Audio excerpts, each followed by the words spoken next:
Hi everyone, कैसे हैं आप सभी। तो शुरू करते हैं। ये है हम लोग का एमसीक्यू का सेट 3 मैक्रो। चलिए शुरू करते हैं। फर्स्ट क्वेश्चन है, if a farmer sells wheat to a miller for 500 and miller sells flour to baker for 700 and baker sells bread to consumer for 1000 then the total value added by miller and baker is. Miller और baker का पूछ रहा है, ठीक है ना। तो आप लोगों ने पढ़ा होगा डबल काउंटिंग वाला मेथड। उसमें हम दो मेथड से भी बता सकते हैं, क्योंकि हम लेते क्या है, फाइनल गुड्स। ठीक है। तो एक होता है फाइनल आउटपुट मेथड, तो उससे हम डायरेक्ट बोल देते हैं कि जीडीपी में जो जाना चाहिए वो 1000 की वैल्यू जानी चाहिए, इंक्लूड होनी चाहिए, क्योंकि 1000 डायरेक्ट कंज्यूमर को मिल रहा है। और दूसरा होता है वैल्यू ऐड करके भी हम पता लगा सकते हैं, ठीक है। लेकिन इस क्वेश्चन में पूछा गया है कि सिर्फ ये बताइए कि total value added by miller and baker, miller और बेकर का पूछा है। तो बताइए आंसर क्या होगा। A 500, B 300, C 700 1700 and D 1200।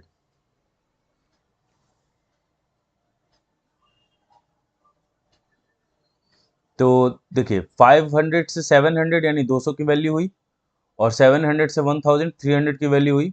ये टोटल हो गया हमारा 500, तो ऑप्शन ए।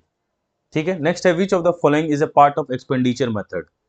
एक्सपेंडिचर मेथड का कौन सा इसमें से पार्ट है।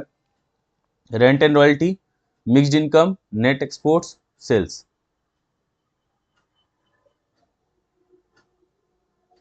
एक सेकंड, हाँ बताइए। रेंट एंड रॉयल्टी नहीं, ये तो इनकम मेथड में हमने देखा था। मिक्स्ड इनकम नहीं, ये भी इनकम मेथड का पार्ट है। सेल्स तो हमने वैल्यू एडेड में देखा है। नेट एक्सपोर्ट्स, ठीक है ना। ये वाला भी फॉर्मूला छोटे से भी याद रख सकते हैं, एक्स माइनस एम। ठीक है। तो नेट एक्सपोर्ट्स, ठीक है। तो सी ऑप्शन इसका आंसर होगा। नेक्स्ट है, if NDP FC is 1500 and net factor income इतना, देन एनएनपी एट एफसी निकालने बोल रहा है। तो एनएनपी एट एफसी, यहाँ हो गया हमारा एनडीपी एट एफसी। ये तो आप लोग अगर इनकम मेथड बहुत क्वेश्चन सॉल्व कर लिए होंगे तो ये याद ही हो गया होगा। F C F C same है, एन एन सेम है, तो डी से एन जाना है, N F I A plus होगा। N F I A plus होगा यानी 500 प्लस होगा, तो 1500 प्लस 500 यानी 2000। तो इसका आंसर क्या होगा। Net factor income to abroad है, सॉरी देखिए यहाँ पे टू एब्रॉड है, तो माइनस होगा ये। -500 यानी 1500 -500, ये हो जाएगा आपका 1000, option C.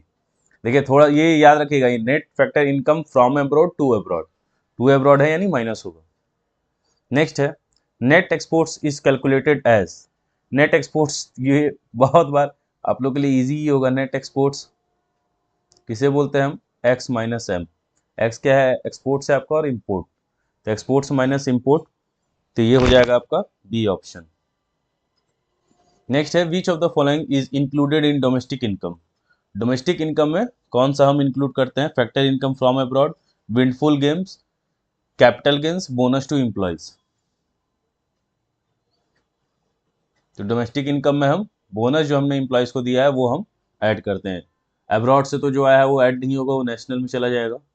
Which of the following is not included in compensation of employ, यानी ये जो सी ओ ई हम देखते हैं, wages and salary in kind in cash, wages in salary in kind, employees contribution to social security schemes, employees contribution to social security. अच्छा यहाँ employees है, यहाँ एम्प्लॉयर्स है, ध्यान दीजिएगा। तो देखिए ये तो करते ही हैं हम, काइंड भी करते हैं। अब आपको सोचना है एम्प्लॉयज या एम्प्लॉयर्स, तो एम्प्लॉयर्स होता है, ठीक है ना। तो इसमें पूछा है नॉट, तो नॉट में आपका सी आंसर होगा, ठीक है। ये तीनों हम इंक्लूड करते हैं, ठीक है। एम्प्लॉयर्स का कंट्रीब्यूशन सोशल सिक्योरिटी, जो प्रोविडेंट फंड, वो सारी चीजें होती हैं, वो हम एम्प्लॉयर्स का कंट्रीब्यूशन होता है। नेक्स्ट है, when the entire output is sold in an accounting year then the value of output is equal to। Entire output sold है, ठीक है ना। तो वैल्यू ऑफ आउटपुट क्या हम लेते हैं, ये वैल्यू एडेड मेथड का क्वेश्चन है, ठीक है ना। वैल्यू एडेड मेथड वाला जो आपने सॉल्व किया होगा अगर नेशनल इनकम, उसका क्वेश्चन है, sales plus change in stock, sales, sales minus change in stock, none of these. तो याद रखिएगा जब पूरा सोल्ड हो जाता है ना, ऐसे तो हम लेते हैं sales plus change in stock, मैंने आपको इसलिए हायरार्की से याद कराया था। सेल्स अगर नहीं दिया होगा तो पी इंटू क्यू दिया होगा प्लस चेंज इन स्टॉक दिया होगा, ठीक है। अगर स्टॉक नहीं दिया हुआ है, ये तो हम कैलकुलेशन के हिसाब से देखते हैं कि जब स्टॉक नहीं दिया, सिर्फ सेल्स की वैल्यू दी है तो हम वो लेते हैं। तो ये उसका मीनिंग क्या हो रहा है कि स्टॉक पूरा हमारा क्लियर है, तो क्लियर है तो जो सेल्स की वैल्यू होती है हम उसे ही लेते हैं। तो इसका आंसर होगा बी, सेल्स। नेक्स्ट है operating surplus refers to income from property, income from entrepreneurship, income from property and entrepreneurship, none of this. तो इसका आंसर क्या होगा, income from property and entrepreneurship, ठीक है। ऑपरेटिंग सरप्लस याद कीजिएगा, rent and royalty, interest, rent and royalty, interest, profit, इसको हम लेते हैं, ठीक है। नेक्स्ट है according to income method domestic income is equal to, domestic income जो होता है वो किसके इक्वल टू होता है, rent and royalty plus interest plus profit plus compensation of employ plus mixed income, operating surplus plus compensation of employee, income of self employed, both A and B, neither A nor B. देखिए ये तो formula है ही, rent and royalty, interest, profit, compensation. ऐसे याद रखने का तरीका तो ये होता है, compensation of employee, rent and royalty plus interest plus profit plus mixed income, ठीक है। तो देखिए फर्स्ट में सब दिया हुआ है, बिल्कुल सही है। ऑपरेटिंग सरप्लस, ऑपरेटिंग सरप्लस किसको बोल रहे हैं हम, इसको सीओई है, हाँ दिया हुआ है COE. Income of self employed वही मिक्स्ड इनकम ही होता है, तो ये भी सही है। तो बोथ ए एंड बी हमारा आंसर होगा, ठीक है, बोथ ए एंड बी। बस यहाँ पे कुछ नहीं किया है, प्रॉफिट इंटरेस्ट ये सबको ना लेके ऑपरेटिंग सरप्लस दे दिया है, ठीक है। नेक्स्ट चलते हैं 10th नंबर पे। जीडीसीएफ कैन बी, शॉर्ट में मैं बोल दे रहा हूँ क्योंकि क्वेश्चन आप लोगों ने सॉल्व किया होगा तो इसको जीडीसीएफ ही बोलते हैं। तो GDCF can be calculated as gross fixed capital formation plus inventory investment, gross business fixed, ये तीनों नाम जो हैं, plus inventory, net capital formation plus consumption of fixed capital. तो इसका आंसर होगा 10th का डी होगा। देखिए कैसे, अगर हमें ये नहीं दिया रहता है जीडीसीएफ, तो हम gross fixed capital formation, gross fixed capital formation लेते हैं प्लस इन्वेंट्री इन्वेस्टमेंट, वही closing stock minus opening stock लेते हैं। अगर ये वैल्यू भी नहीं दी है तो हम वन, मैंने आपको जैसे कराया था मैं उसी स्टाइल में बस बता रहा हूँ, 1 + 2 + 3, यानी ये और ये लेते हैं, ठीक है। और इन्वेंट्री तो प्लस होता ही, क्योंकि ये तीनों को ऐड करने पे हमारा ये बन जा रहा है फिर ये, ठीक है ना, उसके बाद ही आपका ये जीडीसीएफ निकलता है। इसलिए हायरार्की के हिसाब से ही बता रहा हूँ, जीडीसीएफ निकालने के लिए ये चाहिए और हमें ये चाहिए।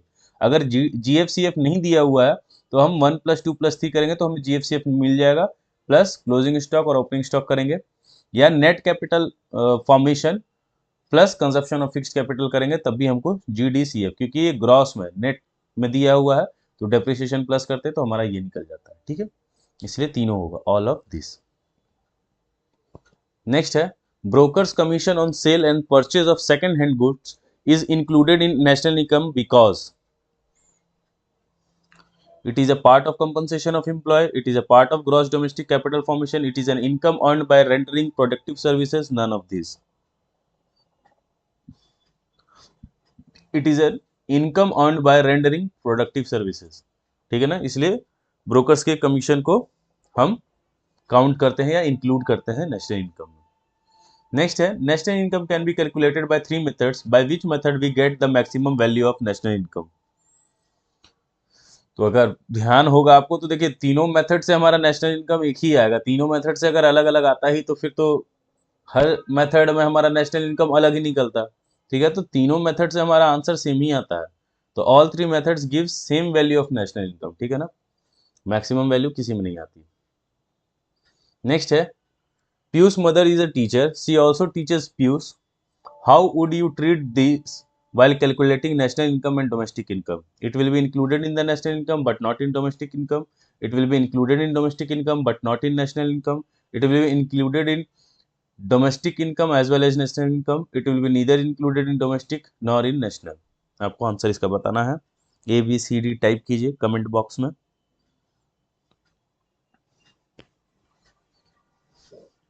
तो ना ही ये डोमेस्टिक इनकम में काउंट होने वाला है, ना ही नेशनल इनकम में, क्योंकि वो अपने बेटे को ही पढ़ा रही हैं।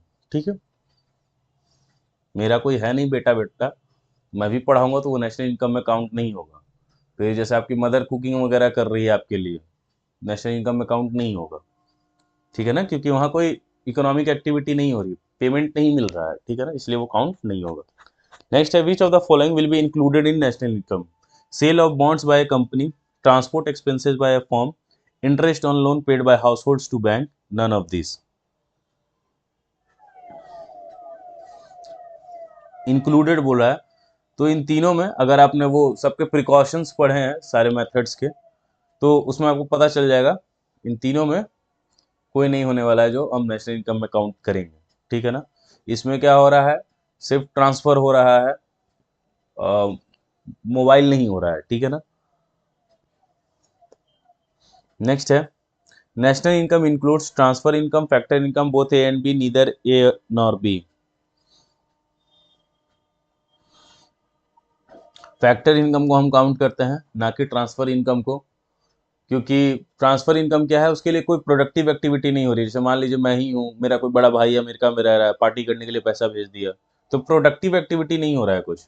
स्कॉलरशिप जो गवर्नमेंट दे देती है, ओल्ड एज पेंशन हो गया, ये सब के लिए कोई प्रोडक्टिव एक्टिविटी नहीं हो रही, वो सब ट्रांसफर इनकम है, और ट्रांसफर इनकम को हम इंक्लूड नहीं करते।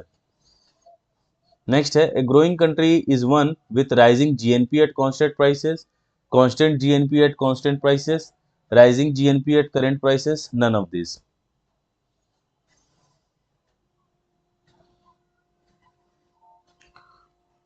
तो gross national product at constant prices होगा, तब हम बोलेंगे कि कंट्री ग्रो कर रही है। ठीक है, इसमें आपका वही रियल जीडीपी और नॉमिनल जीडीपी का कॉन्सेप्ट है। उतना समझाने बैठूंगा तो टाइम लग जाएगा। अगर डाउट अगर लग रहा है कि किसी चीज़ का एक्सप्लेनेशन कोई पॉइंट का नहीं है या कोई एमसीक्यू का नहीं है, तो भी आप कमेंट कर दोगे, तो मैं नेक्स्ट एमसीक्यू में उस पॉइंट को एक्सप्लेन कर दूंगा। मैं शॉर्टकट लेके चल रहा हूँ कि आपका भी थोड़ा टाइम कम वेस्ट हो, इसीलिए मैं पहले बोल रहा हूँ आप लोग लेक्चर्स वगैरह देख लीजिए, समझ लीजिए, तो एमसीक्यू सॉल्व करना काफ़ी ईजी हो जाएगा। ठीक है। Normal resident of India working in an American company in England add to domestic product of India, domestic product of England, national product of England, none of these। तो वहां का जो डोमेस्टिक प्रोडक्ट होगा, क्योंकि नॉर्मल रेजिडेंट इंडिया का जो है वो काम कहाँ कर रहा है, इंग्लैंड में।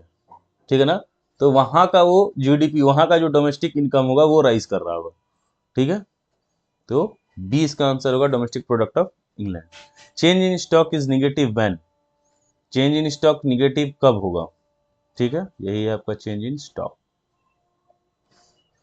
क्लोजिंग स्टॉक ज्यादा है ओपनिंग स्टॉक से, क्लोजिंग स्टॉक कम है ओपनिंग स्टॉक से, closing stock equal to zero, none of this.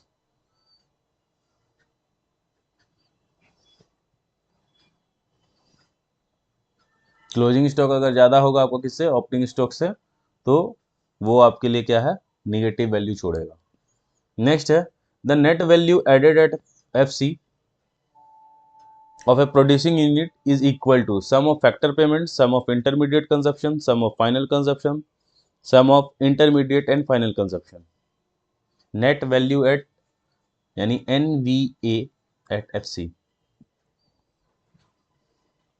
Comment कीजिए इसका आंसर क्या होगा, सम ऑफ फैक्टर पेमेंट्स। ठीक है। नेक्स्ट है, the sum of net value added at factor cost of all producing units of a economy gives. Net value added at FC, ये सब value added का क्वेश्चन है, वैल्यू एडेड मेथड का। GDP at MP, NDP at MP, NDP at FC, GDP at FC. तो ये होता है आपका एनडीपी एट एफसी। नेक्स्ट है, measurement of national income at constant prices constitute its nominal value, real value, both A and B, neither A nor B. तो ये real value का होता है कांस्टेंट प्राइसेस पे जो लेते हैं। नेक्स्ट है, net factor income from abroad is taken into account when national income is calculated by value added, income method, expenditure method, any of the three methods.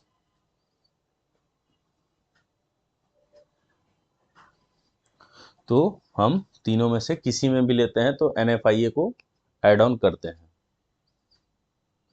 GDCF is equal to, अभी मैंने जो hierarchy बताई थी उसी, अगर वो समझ में आ गया है तो ये क्वेश्चन तुरंत बन जाएगा। ऐसे आपने लेक्चर्स देखा है तो नॉर्मल ही बन जाना चाहिए। GFCF plus closing stock, GFCF plus opening stock, net fixed capital formation plus consumption of fixed capital plus change in stock, net fixed capital formation plus consumption of fixed capital. तो net fixed capital है, net आ गया है तो consumption of fixed capital भी आएगा और change in stock, तो C option. ठीक है, आगे चलते हैं।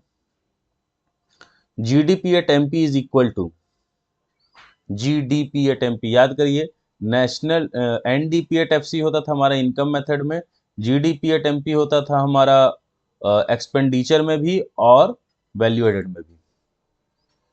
तो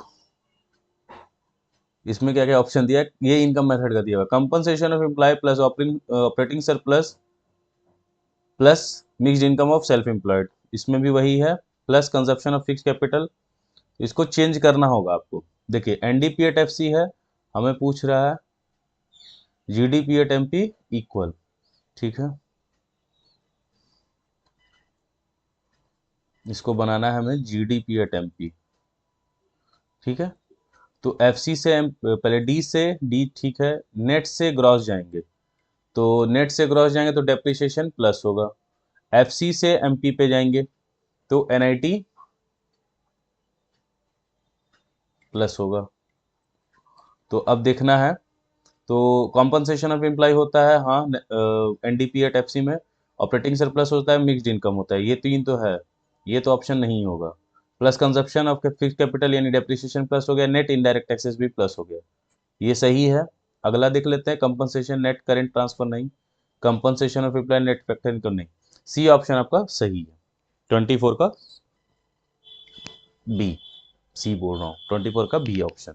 नेक्स्ट है, national product at current prices is higher than national product at constant prices due to during a period of rising prices, falling prices, constant prices, both A and B. तो आपको जब ये टॉपिक ही पढ़ाया गया उसी में बता दिया होगा, राइजिंग प्राइसेस जिसको हम इन्फ्लेशन भी बोल देते हैं कि इन्फ्लेशन की वजह से सप्लाई हो सकता है उतना का उतना ही हो, लेकिन क्योंकि इन्फ्लेशन की वजह से हमें वो GDP जो है वो ज़्यादा दिखती है। ठीक है, नेक्स्ट है, which of the following sector comes under the category of tertiary sector, ये तो 10th में भी पढ़ा है आपने, सर्विस सेक्टर कहते हैं। ठीक है, नेक्स्ट चलते हैं, विच of the following item is excluded in calculating, exclude किया जाता है, ठीक है ना, इंक्लूड नहीं किया जा रहा है। Services of A rental TV set, ₹10,000 won in a lottery, imputed value of honor, occupied house, salary of a housemaid। Rupees, देखो लॉटरी नॉट एक्सक्लूड करने की बात हो रही है, और इसको तो हम इम्प्यूटेड वैल्यू बोलते ही हैं, ठीक है ना, इम्प्यूटेड वैल्यू को हम काउंट करते ही हैं। रेंटल TV सेट है, ये भी होगा, सैलरी ऑफ हाउसमेट, सैलरी दे रहे हो, ठीक है ना, फ्री में काम नहीं कर रहे। Value added means value of output at market prices, output less depreciation, output less intermediate cost, output plus intermediate cost. तो ये होता है आपका, पढ़ा ही होगा वैल्यू एडेड मेथड में, value of output minus intermediate cost बोलो या इंटरमीडिएट कंजप्शन बोलो, इंटरमीडिएट कंजप्शन, ये पढ़ाई है, तो ये होगा आपका ऑप्शन सी। नेक्स्ट है एक्सपेंडिचर मेथड, अच्छा 28 के बाद सीधा 30 है। Expenditure method focuses on measurement of national income eight phase of production of goods and services, phase of income distribution, phase of income disposition, all of this.